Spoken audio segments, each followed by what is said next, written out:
So when you were in the arena earlier this year, talked about a situation with you and Bron in regard to some comments you made about him and Bronny. Yep. You spoke at length about it. Yep. Bron went on Pat McAfee's show, also addressed the situation. But I got to know now, as it stands, what's the situation with you and LeBron, and what's the relationship like? There's no situation. There's no relationship. He doesn't like me, and I don't like him. Still, can we mediate? Can we increase the? There's nobody that can mediate. Okay. It's okay. I would tell you that what I won't do is spend time the one thing that I would like to say is that I don't talk about him unless I'm asked. Now, some people say, well, why are you talking about him? Because I was asked. Come on, son. And Come on, son. this is what I do for a living. So how the hell am I going to get away with saying no comment? That doesn't work coming from Stephen A. It might work coming from somebody else. It doesn't work coming from me. All right, third person. I love it. Big time, that's why. We all know right now we're not off to the most truthful start because it's okay to even admit that I talk about them when asked, but I also bring them up because I am one of the kings in sports media, so how am I going to avoid talking about LeBron James? But you ever been there before when you're sitting on rocks? You just don't even want to admit how uncomfortable it is. You can't even admit that you really go there. Shout out to Chris. I saw him last night. What's up, big dog? Whoa. But I have no desire to talk about him at all. He is, in my mind, the second greatest player in the history of basketball, who is a four-time champion, a four-time league MVP, has been an incredible ambassador for the game of basketball. His respect has been earned, not given, and nobody can deny that. But that's the basketball player. Oh, here we go. Not the man. Oh, here we go. And all I would say is people don't know the things that have happened behind the scenes, things that have been said, who they've been said to, the kind of things that have been engaged in an effort to hurt me, along with contemporaries and others. There's a lot of shit that I know that I don't say. Okay, now that's the part right there. That's the part that just gets stuck in my craw, as they say. Because I thought we weren't going to talk about them and thought we don't bring them up, but now I don't have anything to say about them, but I'm going to tell you everything I know that you don't know. Oh, if you knew. I ain't got to say no more. And there's a reason that I feel the way that I do. And the last straw was him approaching me and turning the Bronny thing into something about me attacking somebody's family when it was him I was talking about, not Bronny. Okay.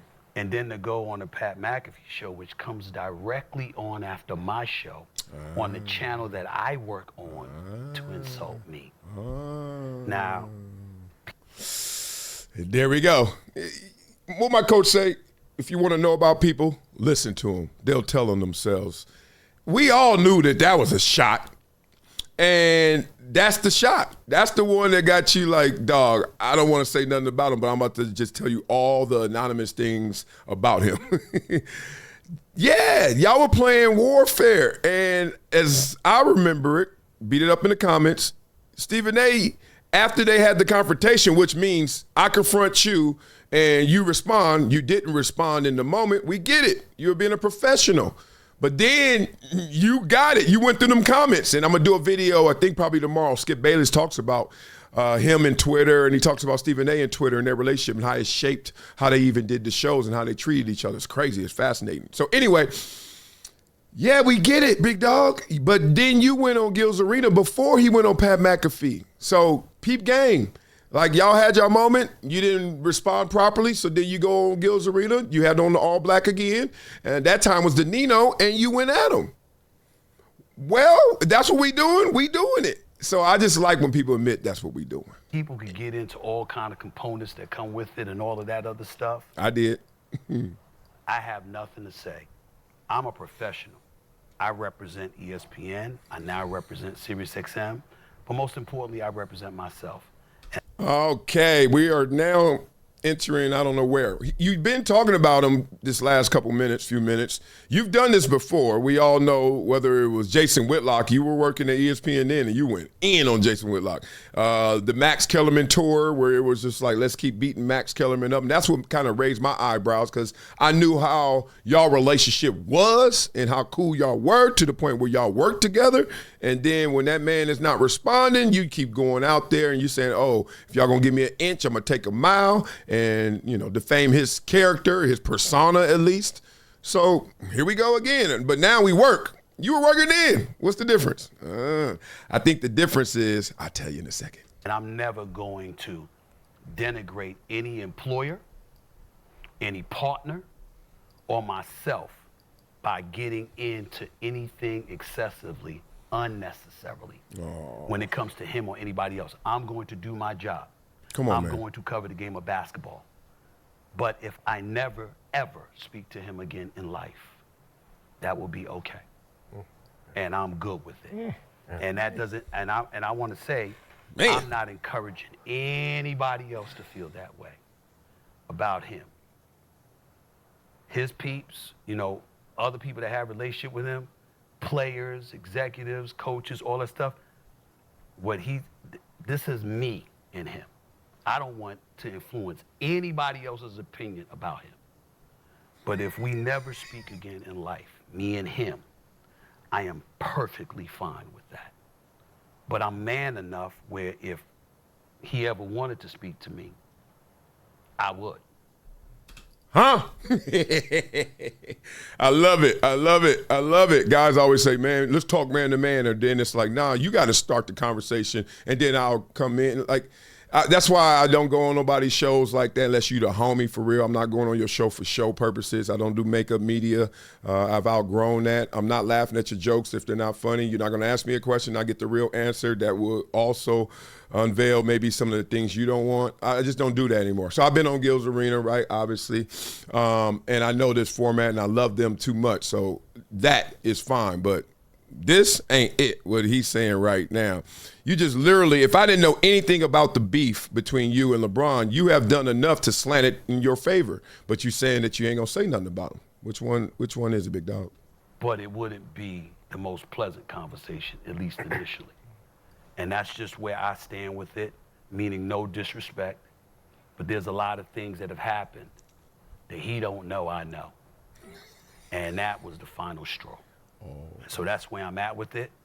People could take whatever they want to or whatever, but I'm not playing. I'm dead serious. It was a lot has happened, and those 2 moments was the last straw. And that's where I'm at. Okay. It's a lot of last straws. The last straw was, first it was him going on Pat McAfee. That was like the last straw, but and talking about him and taking shots at him. But then it was the twist of him in saying you were talking about Bronny, not me. But then he said it was all the things that Stephen A. knows that LeBron doesn't know that he knows. Get it? Me either. Now, I actually get it. This is how you sound when you know you can't win. This is how you sound when you got a problem with somebody and you're like, dog, if everybody knew what all this was, it probably would sound petty. That's why I don't beef. That's why I don't have fights. That's why I just talk my talk, because I know 97% of all altercations start off of nothing. Like, it's nothing. It's so small and it gets so big, it just snowballs. For real, I remember watching Pusha T talk about the beef he has with Drake. And literally they asked him, and this is no slight to Pusha T, they said, what started the beef? He said, man, I don't even know. They out here dropping bars and albums. The point is, I don't know. I'm blessed with a superpower saying, dog, we ain't fighting because it ain't that serious. But not everybody is in that category. So this is how it sounds when you can't win. Simple as that. Also, what I want to tell you is, whatever it is between them is not unique. It's typical. It's something they could easily get over, but the ego's in the room, whatever side it's landing on. And right now, because Stephen A. keeps talking about it a little more than obviously LeBron, it seems like it's more with Stephen A. But I just want to say the last part is, don't believe the hype when people say, oh, man, behind the scenes and everybody, and, you know, he tried to get me. They all try to get each other. Trust me. And Stephen A. included. I know people, and he knows people, and everybody does it. It's called the business. Like, people try to use relationships against you, right? So in the same relationship, and I'm going to probably do this video as well because he gave Gilbert Arenas some great advice, some sage advice. But in there, he talks about relationships and how he's able to use people who are cool with him, and they do favors for him. Well, the flip of that is, if you're not cool with somebody, you use that same person to what? Try to go get that person, right? That happens all the time, commonplace. So I don't like how Stephen A. is acting like LeBron's doing something behind the scenes that everybody else ain't doing either. Because even Stephen A. admits it in another part of this video that it happens. He didn't say he does it. It just happens for him in his favor. So, well, beat it up in the comments. Let me know what you think. I thought that was fascinating. We went on a roller coaster ride. It felt like 4 minutes of like Six Flags right there because we went in a lot of spaces and places and circles and loops. But in reality, we see this for what it is. This one ain't that hard. All right, y'all. So now, you know what we do on this show, boy. We flow, boy. But before we flow, boy, we got to check in on your blood flow, boy. So let me make sure you guys know what I'm doing. What got me hyped, got my energy up big time. Yeah, it's my Vinia right here. I just took my first chew of the day. Going to have my second chew a little bit later in the day. And what is it doing? It's really helping with my blood flow, like different levels. Y'all and me, we got to be the same, right? Because y'all rocking with me, so y'all got to keep up with me. So I'm using Vinia, which is a superfood made from red grape cells. It boosts my blood flow. It opens up my arteries. I got more oxygen, more nutrients, more energy for all the things I'm doing today, including our NFL skills camp today. So they say it gives you up to 70% better artery dilation. That's next level. So I'm talking heart health. I'm talking brain power, all day energy, all in one. So I don't know where y'all tank is, but y'all need to stop running on empty and get some of this Vinia, right? So you can hit the grind like me and keep balling in life. Vinia right there. Check my link in my description. Bwah, bwah, bwah, bwah. Now, I want you guys to make sure you support this channel, support Project Transition right there.org, like my man Ty Mosley. He's a gym member and is a giver every month. Guess what Ty Mosley got? He got this book sent to him. So go to projecttransition.org and support the itty bitties. We have our camp today. I'm so excited. I just can't hide it. Yeah, you know what we do on this show, boy. We flow, boy. Yes, we do. Go get that thing. Yeah. Today was another sunny day for me. Let's go get that thing. Come on. Stephen A. on the mic. Like, yo, I'ma keep it quick. Me and Bron don't vibe, but I ain't on no slick. I won't say no more. That chapter is shut. Then 5 minutes later, man, he opened it up. Y'all don't understand. Things behind the door. If the truth came out, you respect them no more. But Bron don't like me and I don't like him. Cool, but I'll never speak to Bron again. That's my rule. Ooh, wow. He didn't stop there. Nah, the rant got hot. Like a pot with no lid, man, it cooked on the spot. Said he was finished, but the tape kept running. 5 minutes strong, boy, the engine kept gunning. Talking about backstage moves you never see, like he's sitting on a vault with a lost key. Bron's name ringing, Stephen dropping that weight, but claiming all the while, that ain't no debate. Now it sound like Max when he packed his bags, or Whitlock scribbling columns, throwing red flags, saying less is more, but the math don't add, cause he kept on dropping every hint he had. He's like saying, I'm done eating fries today, with grease on your lips, and the tray still lay. Final word, but the word still came. 5 minutes more talking all LeBron James. Bron out chilling, stacking rings and dough. Stephen in the suit letting secrets flow. He said he wouldn't talk, then he talked some more. Like a preacher on fire with a sermon to pour. Now the viewers all laughing like, bruh, come on. You said no more words, but the rant went long. Stephen A. made it bigger. not less. Turned a no comment to a 5-minute mess. He said he was done. Then he gave us a show. All the minutes, man, the story still flow. Bron on that throne, man, watching it unfold. Stephen A. talking like that T2 code. He said he was quiet, then he sparked up a flame. Whole crowd listening. I heard LeBron James never talk again, but couldn't stay still. 5-minute rants, and he didn't keep it real. Come on, man. Come on, man. Hey, man. What's up, baby? You know what it is. Yeah.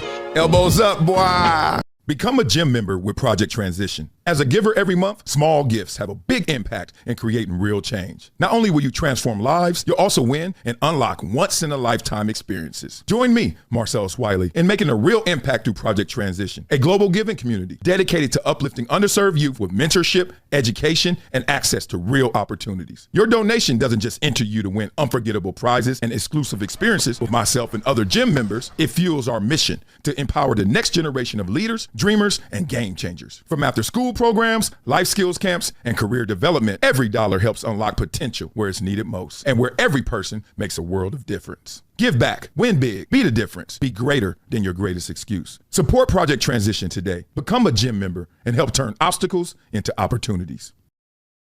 All right, y'all, let me put you on to something that's part of my daily routine now. Vinia, not a powder, not a pill. It's the twice daily chews, and yeah, they taste good too. I used to force down beet juice before games just to get my blood flow going. Hated the taste, hated the mess. Vinia, way better benefits, way better experience. This is a real blood flow product, clinically proven to dilate your arteries and help your blood flow naturally produce nitric oxide. Vinia actually retrains your cells to unlock more of it the way your body's supposed to. Bruh, that's pie seed resveratrol at work. Consistent, efficient, powerful. Whether I'm in the studio, running around with my itty bitties, or battling on a pickleball court, I want to stay sharp and in rhythm. Vinia helps me get there. It's plant-based. No stimulants, no crash, no jitters, no banned substances, no junk. It's Informed Sports certified. Just something that actually delivers. So if you're trying to show up every day at your best, skip the beet juice. Go with Vinia. Blood flow energy that shows up for you. Link in description, vinia.com/Marcellus. Discount code Marcellus10 for a 10% discount. Wow. This is Marcellus Wiley with an urgent message for anyone struggling with over $10,000 in credit card debt. Here's what you need to do right now. Visit pt.monitordebt.com. They've helped thousands reduce what they owe by dealing directly with creditors, cutting balances by 30, 40, even 50%. This isn't a loan. This is a proven debt settlement program where you make affordable monthly deposits while they do the heavy lifting. Many clients become debt-free in 24 to 48 months. Don't wait another day drowning in interest. Call 866-204-0071 or visit pt.monitordebt.com. Your financial freedom is waiting. It's just one phone call away. It's been a decade plus that I knew that this day was going to come. Oh, this is not hyperbole here. Because I believe the verse.